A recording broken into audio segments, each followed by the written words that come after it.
Shalom, friends. It's a rare occasion when I don't start our session with Erev Tov, good evening, but rather with Boker Tov. I'm in California now, but the pleasure is similar.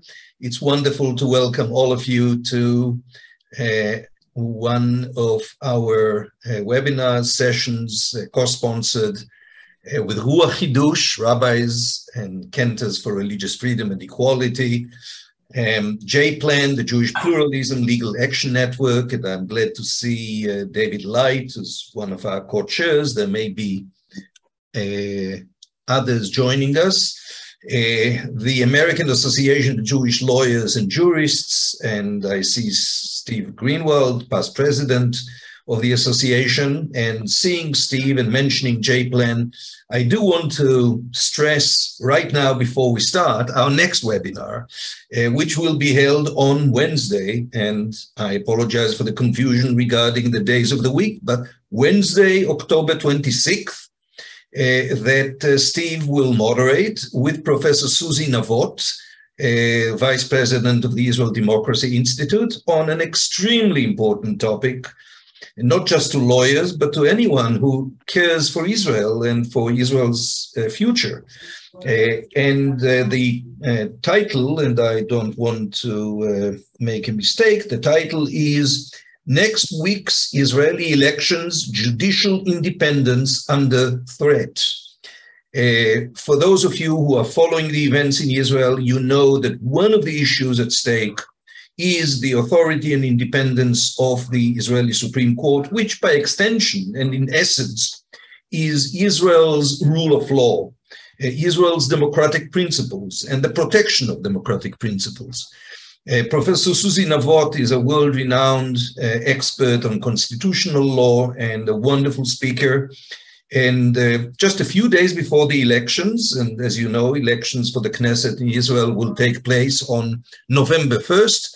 So just a few days, Wednesday, October 26th, and we will have a session that will look at up-to-date issues, concerns, pronouncements of the different parties, different candidates, different leaders that put into question the core principles of democracy, as I'm sure and most, if not all, those who are on our calls share.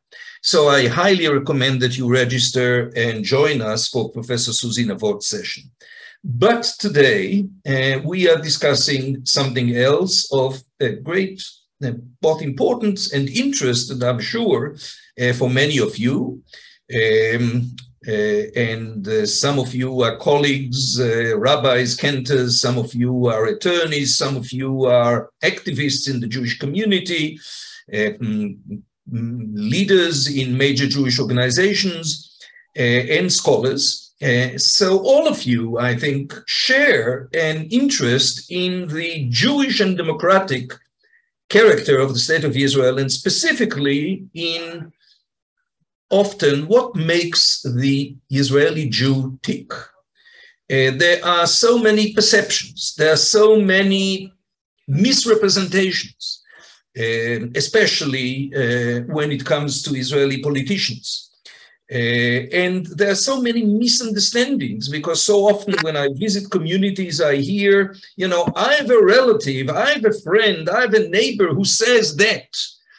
So in deciphering what makes the average Israeli Jew tick when it comes to issues of religion and state, one of the unique things that Hiddush has been doing from its inception in 2009 are systematic surveys of public opinion. We've been using the Smith Research Institute, one of the leading polling institutes in Israel. And we've been using them consistently, and we can monitor the not just the views of Israeli. And at one point, we did a major study of the views of the views of Israeli Arabs. If you'll be interested, I'll explain why we don't do that on a regular basis. But we not only measure the views of Israeli adult Jews at any specific survey, but we have a battery of questions that remain from one survey, annual survey, to the other. We release them on the eve of Rosh Hashanah, and that way we can also monitor the trends, the changes. And that in and of itself, of course, is of both importance and interest. There is a lot of material. I don't know whether all of you have managed to look at the report. With the follow-up email to this session, we will also be sending the link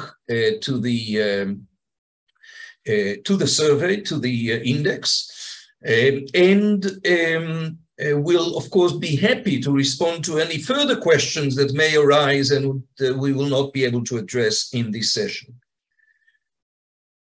I will stop at 30 minutes and open up for questions. There is a lot more in the slides that I have prepared for this session than we'll be able to cover together. And of course, you will be at liberty to, review them and, as I say, raise additional questions at your own pace and directly with me. But I really urge you to read the report in its entirety, because there'll be issues that even under the best of circumstances, we will not manage to cover together. So let me move to the presentation. One moment.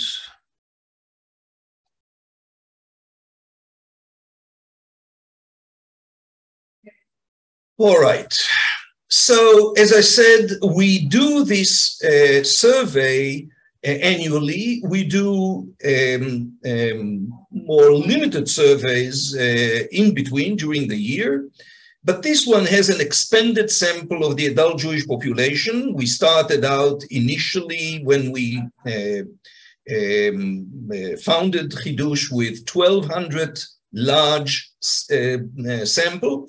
And then we kept it, or we continued with 800 compared to the usual sample, which is 500. And we look at different aspects of the adult Jewish population in Israel, both religious identity. We look at different sectors of the adult Jewish population, of the Jewish population in Israel. One of the problems with the Pew study of Israeli views on issues of religion back in, I think it was 2006, 2000 and well, maybe 16. I can't remember exactly. But one of the problems was that they used the older division of Israeli society, namely, are you religious, traditional, secular, and within religious, they distinguish between Haredi, ultra-Orthodox, and modern Orthodox. The problem, of course, with that is that the Central Bureau of Statistics, some years ago, started dividing the traditional population in the Jewish community in Israel into two. That which they call in Hebrew Masorti Dati, traditional tending toward religious, and Masorti Lo Kol Kach Dati, traditional not so religious. And this is an extremely important distinction, as you will see in some of the data that I will share with you, because these two distinct subgroups that both prefer to label themselves as traditional really hold different views, especially on public policy matters. And therefore, the distinction between the two is very helpful in order to understand Israeli society. So let's go right ahead into our data. So where are Israelis in terms of their religious identity? So when we ask Israelis to define their religious identity or their level of religiosity, we offer them the options that the Central Bureau of Statistics has established. Are you Haredi, ultra-Orthodox, Dati, religious, national religious, Masorti Dati, traditional close to religion, Masorti לא כל כך דתי, traditional not religious, or secular, not religious. And what you see in recent years, the breakdown has remained pretty much the same. What you see is that almost half of the adult Jewish population defines itself as secular. What you will also see is that in terms of the views on public policy in matters of religion, the traditional not religious tend to share many of the positions of the secular public. And therefore, for practical purposes in gauging public views on matters of religion and state, it is safe to put the two together and say that some 64% are either secular or traditional not religious, compared to about 11% that identify themselves as Haredi and 12% that identify themselves as religious and 13% traditional close to religious. So we have a clear majority of Israeli adult Jews who say we are, in terms of our religious identity, either secular or traditional not religious. Why do people choose to label themselves as traditional not religious is a fascinating question, which we don't have time to really delve into. But bear in mind, 64%. Now, when we look at how Israelis divide themselves in terms of their political worldview, what you find, and to some this will be upsetting, and we have discussed it last year when we had a session dealing with the index, the Religion and State Index. What you will find is that the overwhelming majority of Israeli adult Jews define their political worldview as being on the right of center. 67% place themselves on the right of center, with only 14% placing themselves on the left of center. Now, we are going to be discussing politics less than, than some of you may have an interest in. I said I'll stop at half an hour after I started and open up for comments or questions, preferably brief, and then go back to the data and try to respond to the questions, because I'm really eager to respond to your interests, no less than presenting the data as we have gathered it. So 64% secular or traditional not religious, 67% right of center. And what you already see is that there is no full correlation between being politically right or religiously right. And that is the key to understanding why Hiddush has come into being and to understanding the unique discrepancy between the political breakdown and the religious breakdown in Israel. Namely, support, as you will see, for religious freedom, for pluralism, etc., it comes not only from leftists, as some are inclined to assume, but really across the board. So let's see the connection between the two. And what you find here is something that many in the diaspora Jewish community do not realize. There is a correlation between right-wing religious leanings and right-wing political leanings. As you can see here, 76% of the ultra-Orthodox and 71% of the Zionist Orthodox define themselves politically as right-wing. You can see already the difference between the two sub-traditional groups, whereas 70% of the traditional close to religion identify themselves as right-wing politically, only 46% identify themselves as of the traditional non-religious identify themselves as right-wing. What you see is that the secular are more or less equally divided between all political positions.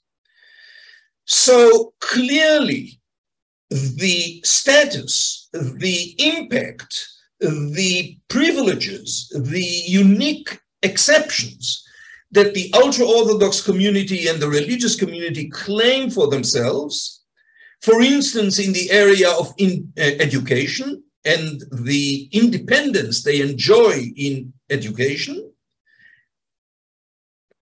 impacts on the products of their educational system and their political choices.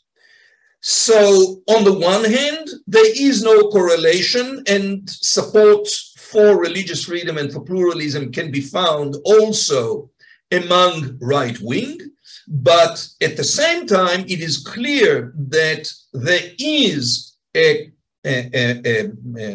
absolute preference among Haredi and among Zionist Orthodox to right-wing political views and positions and entities and parties. So what we also see is that the question of the conflict of religion and state, or Haredi and secular, is of paramount importance for Israelis. This is something we have been looking at since we started those surveys in 2009. We list the domestic internal conflicts, and the key conflicts have been over the decades between political left and right, between Ashkenazi and Sephardi, between rich and poor, and for a number of years between new immigrants and veteran Israelis. What we now see consistently is that at the top, in terms of perception of what are the most acute tensions within Israeli society, and again, we did not include between Jews and Arabs or other security issues. We are talking about internal domestic Jewish conflicts and tensions. What you see is that at the top are between political left and political right, and between Haredi and secular. All other conflicts that at one point threatened to sort of burn the country, such as between Sfaradim and Ashkenazim, such as, over economic issues, they all pale in comparison to the sense of acuteness that these two enjoy, or rather suffered from. Now, when you look at the progression over time, what you see is that this is in part consistent, namely those three lower intensity conflicts have been of lower intensity all along in those years that we have measured from 2009, with the tension between rich and poor, interestingly, actually reducing over time. But the interesting graph is that of the political left and political right, and that of Haredi and secular. Sometime around 2015, the conflict between political left and political right, which interestingly, has been less acute in the eyes of the adult Jewish population than that between Haredi and secular, has reached a peak. And since then, it goes sort of hand in hand, side by side. The two of them go side by side, and more recently in 21, 22, or starting in 2020, the conflict between political left and political right is rising further than it used to be, and sort of in comparison, the tension between Haredi and secular is going down slightly. I don't need to go into it. You know it. The recent years, the acrimony, the language, the demonization, the fake news, the hatred between political left and political right, or rather I should say political right and political left, not only in Israel, those of you from the United States and possibly some other countries know it as well. The tension, the political tension, and the instability has caused a rising in the rhetoric in an attempt to gain further support to your camp, and disregarding any sense of unity, any sense of moderation, and that resulted with the unprecedented rise in the acuteness of the conflict between political right and political left. Okay, let me go a little further and a little faster. The question of, do Israelis just think that this is an acute conflict, or do they also have a particular position that they support? And what you see is that an 81% support is found to the principle of Chofesh Dat U'Matzpun, freedom of religion and conscience, using the language that's anchored in Israel's Declaration of Independence. And often I'm asked, well, what about separation of religion and state? Why don't you push that? And what you see here, and one second. Oh. So what you see here is that whereas there is a majority support, 59% for separation of religion and state, it is a smaller level of support compared to the support for the principle of freedom of religion and conscience. You understand that in part when you look at the breakdown of the support for these two based on religious identity. So whereas for the secular, still support for religious freedom and the freedom of religion and conscience is higher, 96% compared to 87% who support separation. When you look at the ultra-Orthodox, at the Zionist Orthodox, and at the traditional, what you see is a much lower level of support for separation of religion and state.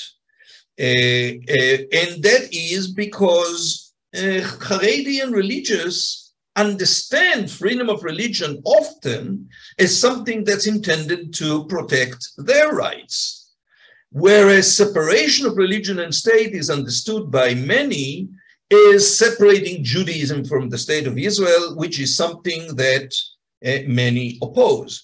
They support religious freedom, but they fear the loss of Jewish identity altogether of the state of Israel, and therefore, practically, even if not in principle, there is a lot to be said for keeping the label of freedom of religion and conscience or religious freedom, as opposed to attempting to push for separation of religion and state, and that alienates many in Israel and doesn't really contribute that much to the contents, to the essence of the principle involved. Now, if you look at the voters for the different parties, you also see the same phenomenon, namely the sort of opposing camp to that of the Likud, consisting of Blue and White and Yesh Atid and Labor and Meretz and Israel Beiteinu, all have a comparable level of support for both religious freedom and separation, but the Likud voters have a very distinct separation of the difference between the two, and whereas the overwhelming majority, 75%, support religious freedom, only 40% want to see separation of religion and state in Israel. So let me look at a few questions that involve the current pre-election. It's difficult to talk about the current time as pre-election because we have been in election mode, for 2.5 years. And it feels like every time is election time in recent years. But one of the things that we have looked at repeatedly is if a party raises the flag of religious freedom, will it help it? Will it draw more support? And what we see is that overall, when you look at the adult Jewish population, there is a clear advantage, a clear delta. Comparing those who respond that if a party they are considering voting for would commit to support and pursue religious freedom and equality, will that make their supporting that party or voting for their party more likely or less likely? And what we see is that whereas 50% are saying then it will be more likely that I vote for that party, only 19% say it will be less likely that I vote for it. Namely, there is a net benefit of 31% if a party were to take up religious freedom as a major cause. Now, this becomes further clear when you look at the voting intentions. Because, for the religious parties, there is no question as to those who vote for religious parties, there is no question as to what would make them more likely to support the party. But let's look at the relevant parties for our issue of religious freedom. So, for instance, those who are considering voting for Blue and White and the New Hope, well, now it's called Hamachaneh HaMamlachti, once Eisenkot has joined it, so it was restructured.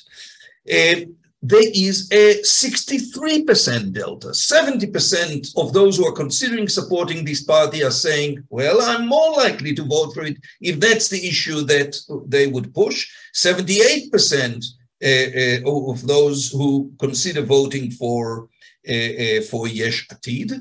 As you can see, the situation is different with the Likud voters. And it's interesting because when we look, if we manage to, when we look at specific areas of concern or specific issues that are on the agenda of religion and state in Israel, you will see that there is a majority support among Likud voters for those causes, such as drafting yeshiva students, cutting their budget, enforcing co-curricular studies, etc., etc. And if we don't manage to go into the details, you will be able to see it in the either in the index or in the PowerPoint presentation, which we will send to you as well. But when it comes to the general question, to the abstract question of are you more likely, they are reluctant. So only 22% are saying, yes, we would be more likely to support the Likud, whereas 30% say if you took a clear religious freedom position, we would be less likely to support you. So there is a clear difference between the main camps, namely the Likud camp, which includes the Likud, the Haredi party, Hatzionut Hadatit, religious Zionism, as a bond between all of them to support Netanyahu for prime minister and to support the Likud as leading the next coalition. Whereas the contenders, and first and foremost, Yesh Atid and Gantz's party, Hamachaneh HaMamlachti, formerly Blue and White and New Hope, among them, there is a clear preference for issues of religious freedom being pushed by the party they vote for. Why is that relevant? It's relevant because these parties, to a great degree, compete among themselves. And the question is, which party is going to grab the undecided? Which party is going to grab those who are wavering? Should they vote for A, B, or C? The only one at this point that makes a clear statement and a clear campaign based on religious freedom and rejecting ultra-Orthodox accesses and privileges is Avigdor Lieberman and Yisrael Beiteinu. And whereas in the past some have projected that Yisrael Beiteinu would disappear, that the rationale for the party was weakening as the Russian Olim community is integrating and the older are dying out and the younger are part and parcel of Israeli society, etc., he's pushing these issues have strengthened his hand already in the past and in the election polls. So the question is, to what degree do these leaders see the item of religious freedom in their campaign as an advantage, disadvantage, or something that's neutral? We saw that 31% of the voters are saying, you know, these issues may be of interest, may be important, etc., but they won't impact my voting. My voting is predicated on other things. But still, for a lot of people, it does make a difference, except for Yesh Atid, Yair Lapid, and for HaMachaneh HaMamlachti, the national camp, led by Benny Gantz. There is a counter consideration, an extremely problematic counter consideration. Namely, they know that looking at the election surveys and the proximity of the two camps and the fact that Netanyahu has slightly more seats anticipated than the counter camp, namely, some recent polls point to Netanyahu being able to anticipate, to expect 59 seats out of the 120, 60 seats out of the 120. Now, of course, the magic number is 61 out of the 120. In hardly any of the recent polls does Netanyahu get 61. He gets 59, he gets 60, whereas the opposing camp, because of the United Arab List, refusal to support Gantz, refusal to support Yesh Atid, is leading an alternative coalition, and they are expected to enjoy 4 seats. That means that even if the opposing camp to Netanyahu has 61 or 60, in essence, they have 4 less. And therefore, Netanyahu enjoys a relative advantage over the contending camp. But of course, what the past has shown is that even when he had 59, even when he had 60, he couldn't reach the magic number of 61 plus. And therefore, we went back to elections, and we went back to elections, and we went back to elections, and now it's the 5th round. So the question of whether the issues of religious freedom and equality are going to play a role or not is also impacted by the fact that both Yair Lapid and Blue and White consider that their ability to get a majority, even a slight majority, and lead the next government and the next coalition depends on A, Netanyahu not getting 61, and once he does not get 61, say Gantz or Lapid, then all bets are off, and the ultra-Orthodox would not necessarily be committed to support Netanyahu. They would be willing to align themselves with an alternative because they've had it sitting in the opposition. They suffered financially, they suffered in terms of legislation, etc., etc., etc. They want, well, I remember, they want the Knedlach. They want the goodies. And to have the goodies, they need to be in the government. And Lapid and Gantz assume that they would be willing to switch allegiance and go with them and therefore grant them a majority, even a slight majority. Well, to do that, they don't want to antagonize the ultra-Orthodox. And even though the leadership of the Haredi parties are saying, no, we will go with Netanyahu to the opposition. We will not side with Lapid. We will not side with Gantz. And they give a variety of reasons. Nevertheless, both Lapid and Gantz are willing to pay up upfront in political campaign currency. Namely, neither of them is making statements to the effect that they are committed to religious freedom, even though the overwhelming majority of their supporters expect them to. So that's one of the important predicaments that comes out of the breakdown of the figures of what do the constituency of those parties that are primarily secular or traditional, not religious, want, and what political, utilitarian, sometimes cynical considerations bring their leadership to consider when keeping silent or making statements. Avigdor Lieberman is an exception in this regard, and he is able to maintain a level of support to a great degree based on this very view, namely, he, like the majority of the public, don't want the Haredi in the coalition. He has had it with having the Haredi in the coalition, makes clear statements in terms of both equality and religious freedom, and is reaping some of the fruits. Okay, I think that we'll need to stop now if I'm to keep the promise. I will, let's see what you want to ask about, and then I'll return to covering a little bit more. And what I want to touch are issues that involve the world Jewry specifically, namely how do Israelis feel about diaspora leadership getting involved in those issues? How do Israelis feel about the streams?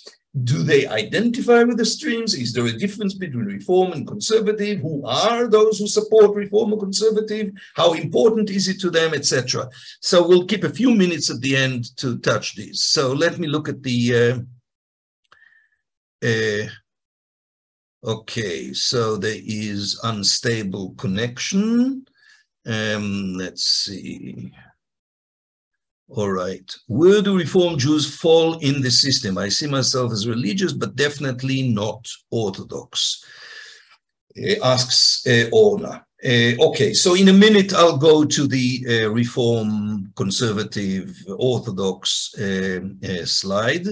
Let's see what it says. 47 are right wing. I am not sure. Okay, we'll look at that slide in a second. Another question about reform and conservative. What are the attributes, ideas, positions, etc., that define right wing? Steve Greenwald is asking. Okay, so let me first respond to those questions, and if you want, post additional ones. So first of all, you ask me about right wing 47. Yes, right wing is 47, but then there is centrist right wing, right leaning, and that's an additional 20%. What I was saying is I look at right of center and left of center. Right of center is 67%, left of center is only 14%. Now, as to the question of what does how is right-wing defined? Well, that's the beauty of these polls. The pollsters don't define right-wing or religious or traditional, etc. It all depends on the individual who responds. How does he or she feel? Where does he or she fall in terms of the political worldview or the religious worldview? So I can have assumptions as to what it means. And I think that it's probably fair to say that in Israel today, right or left are not dominated by the older, French Revolution divisions on economic positions, but rather on security issues, the peace process, settlements, territorial compromise, two states, etc. With the right wing being pro-settlements, hesitant to make any deal with the Palestinians because you can't trust them and they can't deliver, etc., etc. So there are all kinds of perceptions that people associate with right wing. More than that will take a political scientist, which I'm not. I will say one more thing about right wing, and that is sort of Hiddush, by definition, is not taking a stand on partisan issues. We don't support a party, we don't support a candidate. We keep away from making any statements on settlements, peace, security, etc., etc. We focus solely on issues of religious freedom and equality. And we enjoy the fact, and we celebrate the fact that support for religious freedom and equality can be found both on the political left and the political right. And if we took a stand on those other issues, we would alienate either one party or one camp or the other, which we don't want to. But I have to say, the problem that I alluded to before, namely the intensification of the acuteness of the tension between political left and political right, in part has to do with the level of fake news, delegitimization, misrepresentation. Namely, you do find a number of spokespeople, especially on the right, who view anyone who does not support them as being left, as being leftist.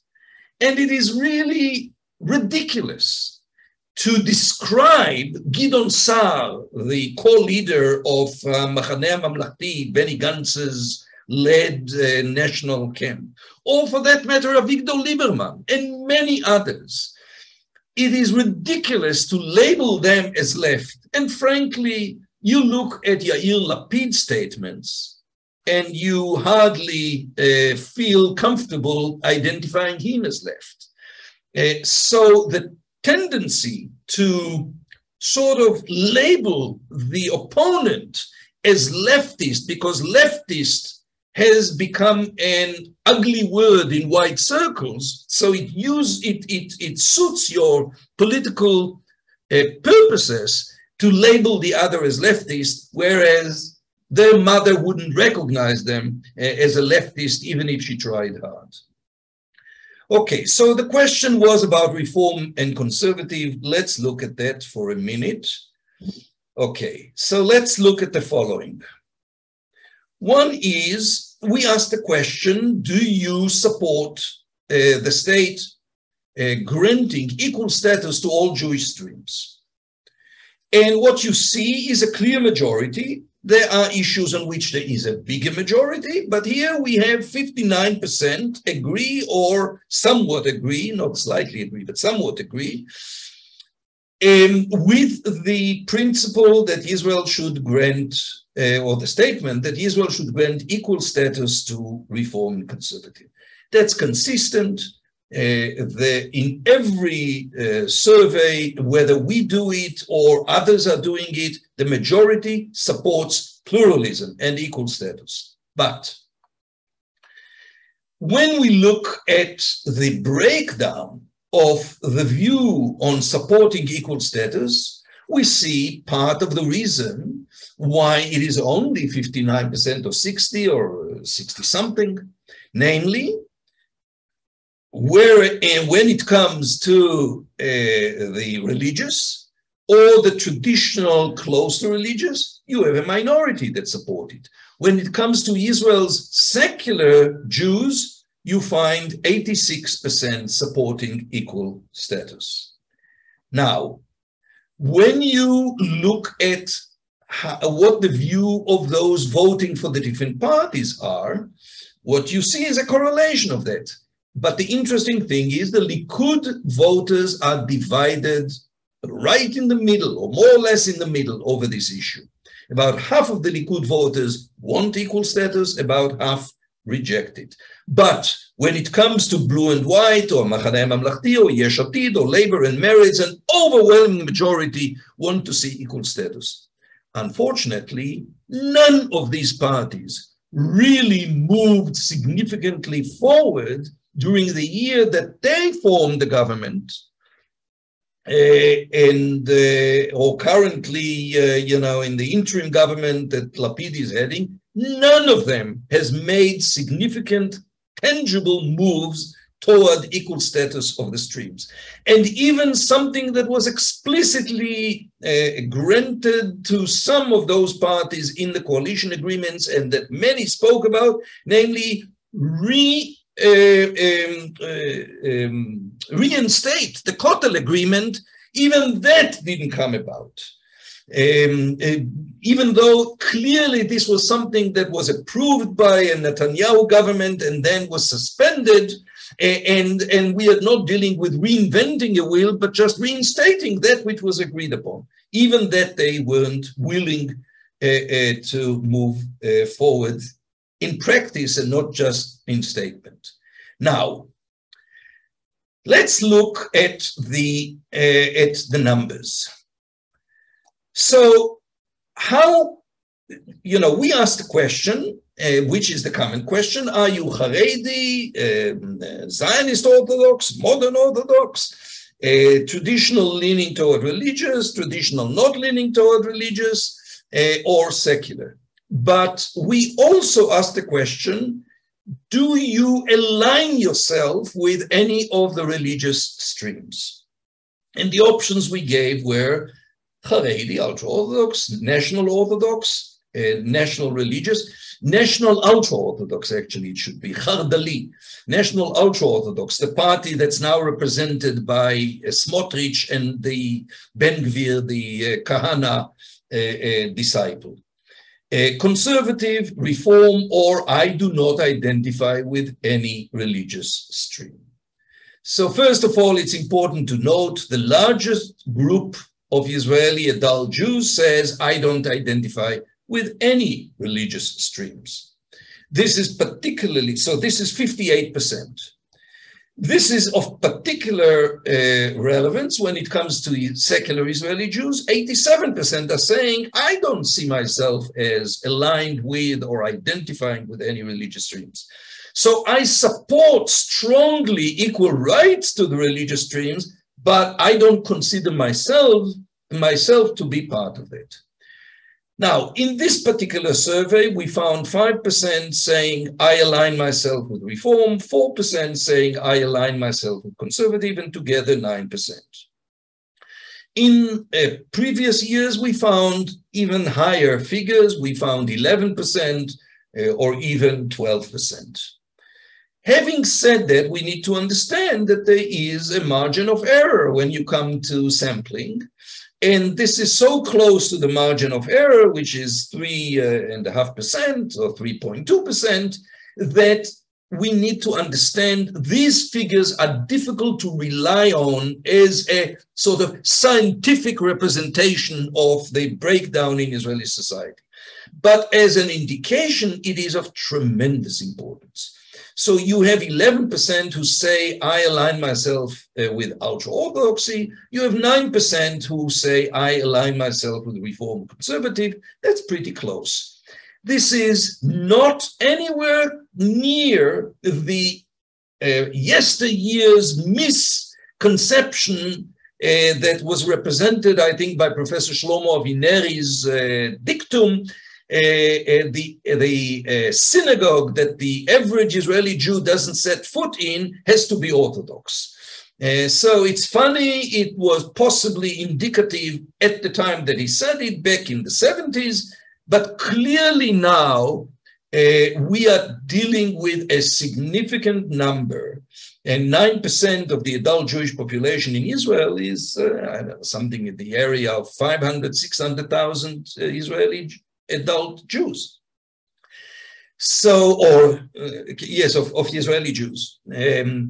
These are not dues-paying members. These are individuals who respond to their perception of what Reform and Conservative is, because this has become a known commodity, and people identify with it in a respectable number. So when we look at these figures, we have an idea about the breakdown, and we have an idea about the potential. Now, it's a potential that has not been realized in recent decades. The growth is very small, and the question is, what strategy should the movements pursue if they wanted to have a breakthrough? It's an interesting question. Clearly, what has been done until now was good, but not great. One more thing that is of interest is looking at the two subgroups of traditional Jews. So whereas those who are traditional,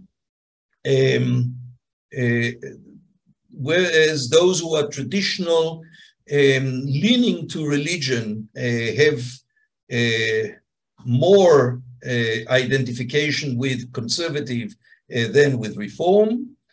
The Reform has an upper hand when it comes to secular Israeli Jews. So 8% of secular Israeli Jews say, I align myself with Reform, compared to only 3% with conservative, as opposed to traditional close to religion, 9% of whom say conservative, 5% say Reform. But again, a warning, these are very, very inaccurate figures. They give us an indication, which is sort of natural to assume. And both politically and religiously, Reform and conservative movements in Israel have a slightly different target population that they can ideally, optimally appeal to. Now, the question of, wait 1 second, sorry. Okay, so one question that we repeatedly ask in recent years is, how do you feel about diaspora Jewish leadership pushing pluralism, religious freedom in Israel? Do you support this or do you oppose this? Do you resent this? And that is because so often we hear leadership saying, well, you know, we don't get involved because Israelis don't want us to. The questions are a general question. Do you support Israel's leadership, the Israeli government, taking into consideration the views of diaspora Jewry when it makes decisions? Well, when that is the question, the average Israeli Jew responds with the negative. They don't feel that the Israeli government has to bow to diaspora Jewish leadership when, you know, diaspora Jewish leadership decides to tell Israel, especially to tell Israel where the border should be, what kind of security measures should be applied, etc. But what we have been asking is very specific. We have been asking about how do you feel about diaspora Jewish leadership taking an active role, engaging in promoting religious freedom and pluralism in Israel. And we said such as the freedom of marriage and such as eliminating the monopoly of the chief rabbinate. And what we see consistently is a majority of Israeli Jews saying, bring it on. Yes, we support it. So here we see 63% support it as opposed to 37% who oppose it. And we have asked a number of other questions, such as the recent debate in Israel with Nachman Shai's initiative to create a budget line that's intended to support Jewish renewal programs. Now, this is renewal with a capital R. It shouldn't be with a capital R, other than it's the label. Talking about renewal means here programs that are aimed at supporting a whole range of religious or Jewish cultural educational programming from secular to modern Orthodox. Not renewal as in, the renewal movement.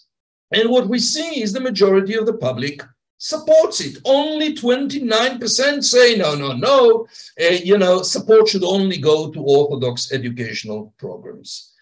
Now, when you look at the breakdown of the views on this very question, what you see that among the secular public, 71%, and 67% of the traditional not religious support these pluralistic Jewish funding, which was not the case in recent years. This was just started this year, and who knows whether it will be renewed after the elections. I don't have a crystal ball. Lastly, in response to the question of pluralism, we asked the question, what are the three most important aspects or areas that you would like we said, what's most important for you that the party that you are voting for will pursue in the Knesset, in the government, in the area of religion and state? And we said you can mark up to 3. And we gave more or less a complete list of all the major issues that are on the agenda. Now, the top 3, as you can see, are the general principle of religious freedom and equality in bearing the civil burden, namely drafting yeshiva students, public transportation on Shabbat, and allowing for civil marriage and divorce. These are the top 3 items that are currently on the public political agenda when it comes to issues of religion and state. Interestingly, the public does make a distinction between public transportation on Shabbat and, look at the bottom line here, allowing opening of mini markets and businesses of Shabbat. Yes, there is support for all of these. This is not intended to gauge support. This is intended to gauge intensity of support.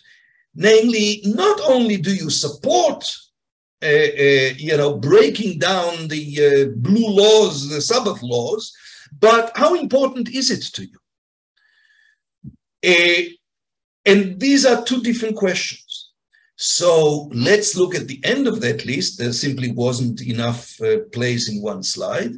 We asked the question regarding recognition of the non-Orthodox, equal recognition of the non-Orthodox streams of Judaism in Israel, and allowing the egalitarian and women's services at the wall.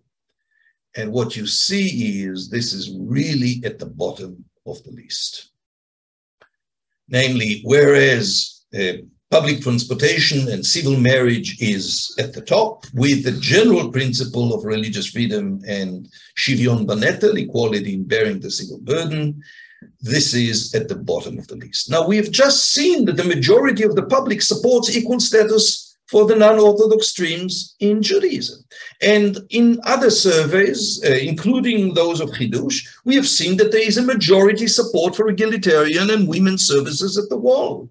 Great, except it is really important for us to understand, regardless of the rhetoric of the conservative and reform movements. And I'm saying that not with glee, on the contrary, I'm saying that with pain.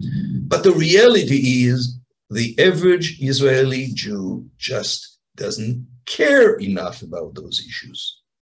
So the question that we need to ask ourselves is, smart strategy would bring us to push the Kotel as the primary issue that the movements are raising, a flag, an advocacy flag on, or would it be on freedom of marriage, which the majority of the public feels is their issue and not just the movement's issues?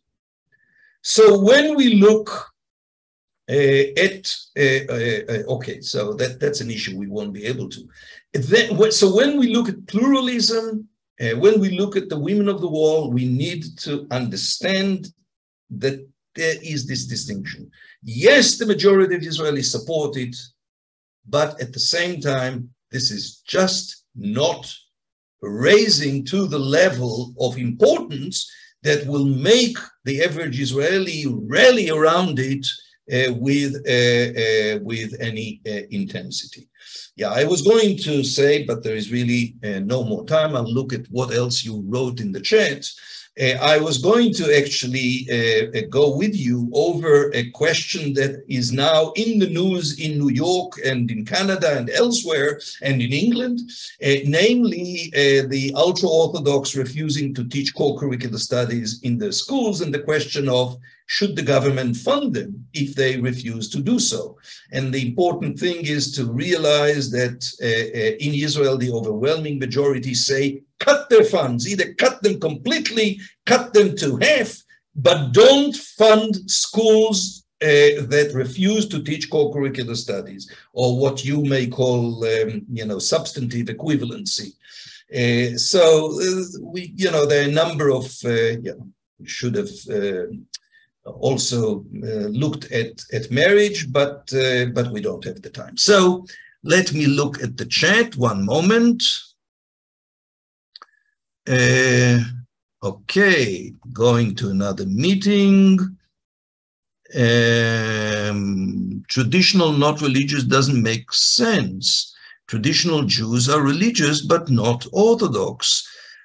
Professor Meyer, you are a scholar, and as such, you adhere to logic. The problem, of course, is that there is no logic here. This is popular sentiments. And the popular sentiment is that some people call themselves traditional because they do Shabbat, Kiddush on the eve of Shabbat, or they light candles, or they celebrate Passover Seder, or they keep kosher. But it turns out that there is an ethnic issue, namely, often these are Sephardic Jews who still may have a problem with the label Chiloni, with the label secular. And we know that in Arab countries, the division lines were much more blurry than in Ashkenazi countries. So yes, people, the Central Bureau of Statistics, or us for that matter, do not dictate a definition of what it means. But what we have seen, and if you are interested, you can look at the 2009 major social study that the Central Bureau of Statistics did on religious issues. And you will see that, for instance, most of those who call themselves traditional, or who opt to align themselves with that category of traditional, not so religious, do not regularly attend prayer services and do drive on Shabbat.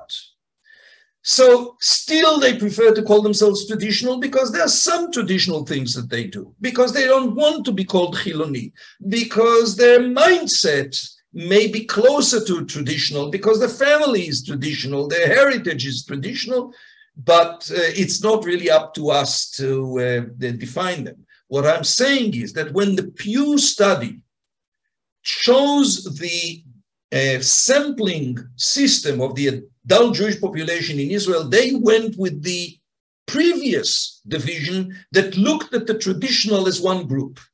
And when we see that there are such substantive differences between those who define themselves as traditional, not religious, and those that define themselves as traditional, leaning toward religious, I think it's misleading to lump all of them into one group. But yes, you are right. It doesn't necessarily make sense, but that's how it is. The question was, is there a breakdown of age groups? Yes, there is a breakdown of age group. I'll be glad to send it to you if it's of interest to you. The reason that we did not include it is that we didn't find that this was a relevant dividing line, especially since, and here is one consideration that you may want to bear in mind. The birth rate in the ultra-Orthodox community is about, let's say, 6.5 children per family, compared to 2.1 in the non-Haredi community, or in the secular community primarily, which means that there is, among the younger generation, there is a much greater presence of ultra-Orthodox than among the older. So it isn't necessarily that being young would bring you to more conservative views, as much as among the young, there are many more people who identify themselves as ultra-Orthodox. This is an important question. We have not spoken now, but on another occasion I mentioned, the Central Bureau of Statistics provided projections, population projections up to the year 2065. The expectation is that in the year 2065, 32% of the population will be ultra-Orthodox. Now, this would change the face of Israel completely. What does it mean? What steps need to be taken? Will Israel still be the mindset of diaspora Jews? Will Israel still be a home? Will people be able to relate positively to Israel? What role should diaspora Jewish leadership should they be playing? What's in the interest of the Jewish diaspora? All these are critical questions that I fear not too many people are asking, and certainly not too many people are acting on. As you can see, at this time, the majority of Israeli Jews are saying, bring it on, we need you to be involved with pursuing and promoting religious freedom and equality in Israel, because we know that if you don't do that with us now, we may find ourselves in just a couple of decades joining you in the diaspora, because many Israelis are saying that's not something that we are willing to cope with, to pay for, and to suffer from. That's for another session and discussion. Okay, so the question is, I've always thought that if religion was separated from the state, more people would respect religion. I agree. And in many ways, people point to America as an example. Many are suggesting that America is a religious country to the degree that it is, not in spite of the separation, but thanks to the separation. Except the average Israeli Jew, as you could see in the figures and in what I said, identifies separation with losing Jewish identity, and I think that practically we should stick to religious freedom and equality. All right, let me see. Well, with a number of you wishing us, and I want to join, wishing us Moadim L'Simcha. So Shana Tova and Moadim L'Simcha. Don't hesitate to write me with any additional questions that you may have. Look at the report in its entirety. It is really of tremendous importance for the future of Israel and for the future of Israeli democracy. And a reminder, Wednesday, in 2 weeks, the session with Professor Susie Navot, moderated by Steve Greenwald and Peter Buxbaum, co-chair of JPLAN, the Jewish Pluralism Legal Action Network. I hope you join us. We'll be discussing the rule of law, the future and threats to the independence of the civil judiciary in general and the Supreme Court in particular. להתראות, שלום שלום. תודה רבה. תודה לכם. מועדים לשמחה. חגים וזמנים לששון. All the best. Thank you, Ori. Thank you. Thank you very much.